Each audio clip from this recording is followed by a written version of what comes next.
Come on in, Heaps, let's go and look at the pool. Come on. Come on. Come on.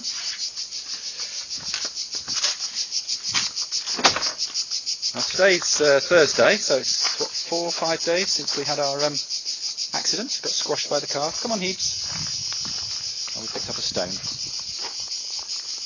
Come on in. It's also a chance to have a look at the pool. See a bit of limping there. Come on in. Come on. Yeah, definitely limping a bit, but putting some weight on it. Oh, this is the pool area. Show off Amanda's gardening.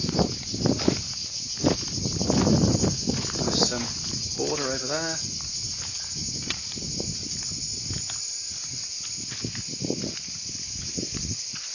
And that's a bougainvillea apparently. A nice blue pool. Over this side we've got more plants. That was the oleander that the children got us for our anniversary last year. Get more plants around here. Olive trees.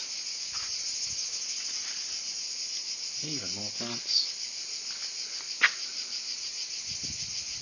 That's your barbecue. Right, so what did we think of the dog? This was supposed to be about the dog. It's not too ill to me. Now it's now looking for a lizard. 35 degrees at the moment, it's supposed to go up to 40 later today.